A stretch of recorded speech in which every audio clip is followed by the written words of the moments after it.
Good morning. Today we're going to talk about the noble king.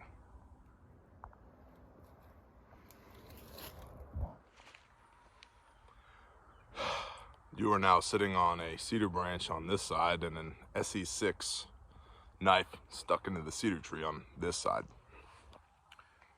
It's warm out here. Well, warm because I've been moving around. Hold on. The noble king. What do I mean by this? What I mean by this is, in life, somebody's got to lead, right? Always, somebody's got to lead. It's just a natural character trait for a certain subset of the population, leadership. And you can stack the books written on leadership in the last 100 years from here to the moon and back. So this is not meant to be a dissertation on leadership. It's meant to illustrate the fact that somebody's got to lead. If nobody's leading, it doesn't matter in your group, your mag, your tribe, your tactical knitting committee, your bowling league, your Boy Scout troop, whatever. You're going to have nothing but a soup sandwich, man. Somebody's got to have executive authority. Somebody has to lead, right? And so, if somebody's going to lead, because nature abhors a void, somebody's going to lead. Doesn't matter.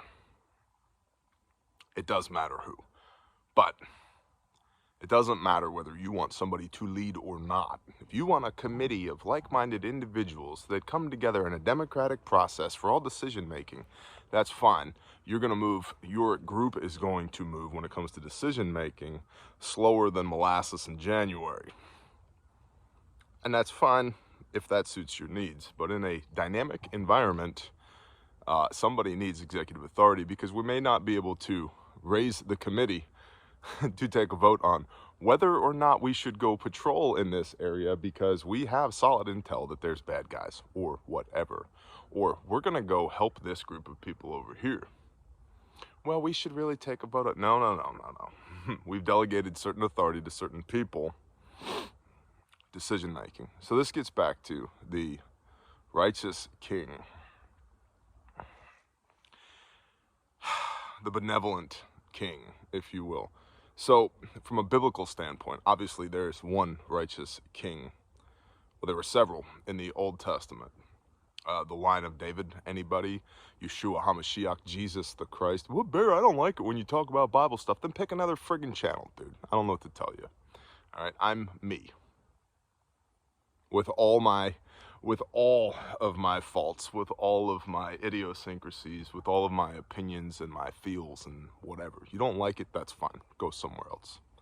Okay, so there's one righteous king. That's Yeshua HaMashiach, Jesus the Christ, right? You may not have noticed, if you haven't, I'll clue you in, we don't currently live in the millennial kingdom. Yeshua, Jesus, is not currently ruling upon the throne of David, seated at the right hand of Yahweh or Elohim, the Lord our God, serving as high priest and king in the line of David. That hasn't happened yet. So in the meanwhile, it is given to us here on earth to rule and subdue, to guard the garden and to work it. Genesis 2 and 3. Good morning, Crow. So that means that there's a task for us. Bear, you're bumbling again and babbling again. I don't care. I'm trying to give you my early morning thoughts while I'm out here oxygenated, walking around. Somebody has to lead. The benefit of a righteous leader, of a good leader, of a benevolent leader is because somebody has to lead, right? Somebody always has to follow. And it begs the question of, who are you following? This is about 2% of the population that comprises leadership. That leaves 98% of people who are following along, aware or unaware, in some cases blissfully unaware of the people that they're following.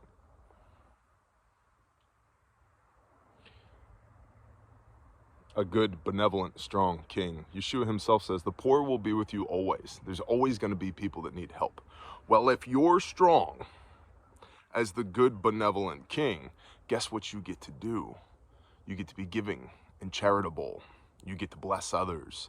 You get to lead good people because you're strong as the good, strong, righteous, benevolent king. We're going to talk about the term king here in a minute, but because you're strong, that allows you to lift up the other people around you who may not be as strong as you are. And if you lift enough people up around you, now you're surrounded by peers of other strong men and women. And the power that you as a group are capable of wielding is multiplied exponentially. Think about that. Because I believe the world is going to get a lot more weird before it gets anywhere close to normal, air quote, again. And I believe that it would be a good policy for everybody here, including me, which is why I'm doing it, to be as strong as possible, to be as independent as possible, to have as strong of a group as possible. And that starts with one strong man or woman who then lifts up everybody else around them so that they then become peers, right? It's not an up-down relationship, it's a left-right relationship. And then when you're surrounded by peers, now you can really get after it. Think about an SF team, right? 12 guys. There's even leadership and subordinate leadership amongst those 12 guys. But every one of those 12 guys is highly capable of operating as an individual and as a part of a team. But they need leadership, they need direction. Somebody has to issue commands. Somebody has to create accountability. Somebody has to get it done. And so you might think about, are you the king? And I'm using this term loosely here. Or are you the follower? Where do you, in your relationship, line up? And I realize some of y'all are going to go, you know, Bear, it's really egotistical for you to say that you're the king. We're going to pick that thread in one moment. We're going to tug at that just in one moment. Because believe me, it's not about ego for me. Are you the king or the queen where you are in your group, in your tribe, in your mag? Or are you the follower? And so if you are the king or queen, what are you doing to pour into the other people around them, to make them stronger, to build a team of peers around you? And if you're the follower, which by the way, there's nothing wrong with, if you're the follower, and listen, within certain organizations, I am subordinate leadership, right? Circles within circles within circles. If you are the follower, if you are subordinate leadership, or if you are support personnel, what are you doing to A, better yourself so that you can be a peer with the king or queen or prince or princess or whatever term you want to use? And how are you supporting the leadership within your group? See, because 10% of the people do 90% of the work. Are you taking advantage of the work that 10% of the people are doing by simply just showing up and checking the box and not pouring into the thing that somebody else is putting a lot of time and effort and sweat equity into? You just checking that box? Because if you are, you're doing yourself and everybody around you a disservice. Bad idea.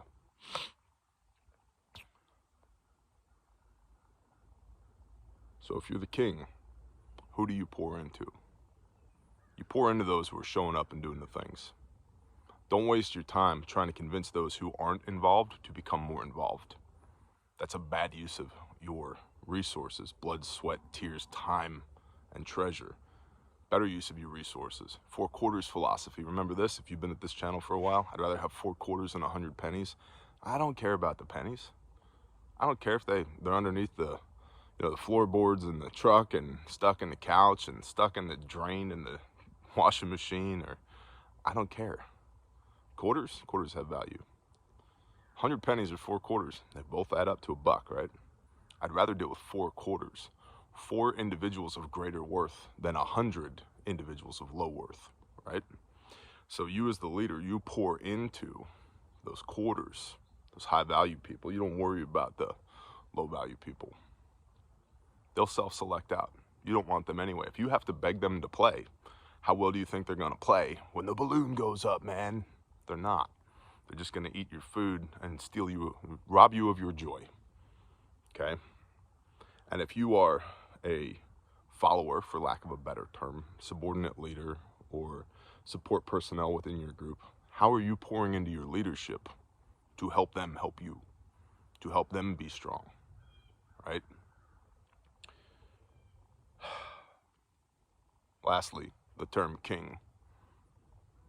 To be a good king, a righteous king. If we go back to the example of biblical kings, these are not men that lived in, well, in some cases it was, but typically it was not men that lived in high-walled cities and palaces that were surrounded by largesse. No. They were essentially the village leader in a region that coordinated the efforts of all the men, and therefore the women in that region, towards a common goal, and took responsibility for the provision, protection, and blessing of the people within their care. That's a biblical king. Does not Abraham, when he goes to the sons of Heth to buy the cave of Machpelah from Ephron the Hittite, he goes to them, the sons of Heth, which come from the line of Ham through Canaan, and he says, hey, I want to buy this cave. And they say to him, you are a prince of Elohim amongst us. You, Abraham, you are a prince of Elohim amongst us. Abraham was never given a crown. Abraham was never bestowed any title. But these men knew, right? And Abraham also went to war with 5 other kings in the valley of Siddim to get his bro Lot back, his nephew Lot, who comes out of his brother Haran's bloodline, which is Torah, right? Haran died, so Abram takes over the responsibility for Lot. Well, Lot gets kidnapped, and Abraham goes to war against 5 other kings to get Lot back with 318 trained men of his household. Think about that. Abraham, the strong, righteous king, if you'll allow me that, has the wherewithal, he has the capability to train and outfit 318 men of war. That's quite a mag right there. And his flocks and his herds were so big that he and Lot had to part ways after that. There was just not enough pasture for him in this whole valley, so they just split off. So a king, per the biblical definition, is a righteous man who leads his people in a given area, regionally, right? And takes personal responsibility for that group's provision, protection, and blessing. Is that you? Is that who you're trying to be? See, because nature abhors a void. Somebody, when this modern system in the United States of America devolves into balkanization and chaos and catastrophe, warlordism is gonna come. Nature abhors a void. Somebody's gonna be in charge. Might as well be you, or your people, or your group, or your tribe, or your mag, or your tactical sewing committee, or whatever, right? That's why you want to be strong, so you can have a say in the matter.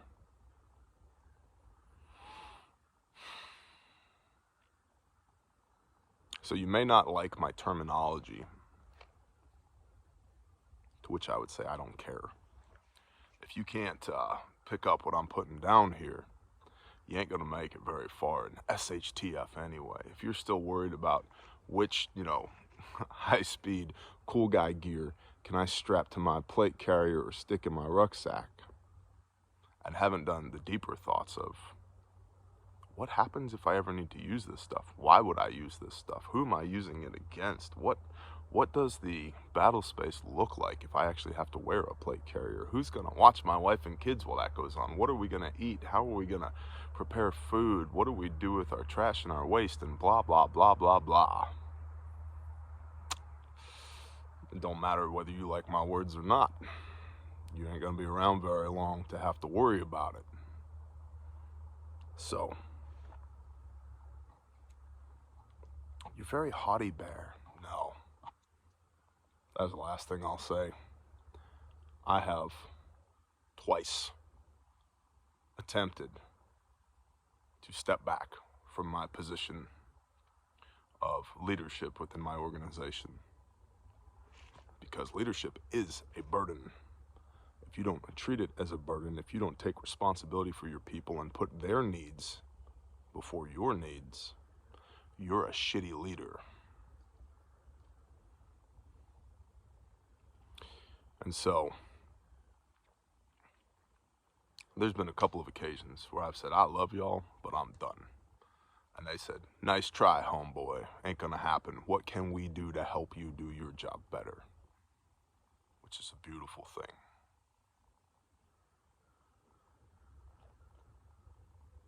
One does not successfully rule with an iron fist for very long, because that iron fist is indicative of a poor heart condition in the first place. And it won't last. People will rebel against you. And then now you have no group, nor do you have a position within the group, because you're a heavy-handed, tyrannical monster.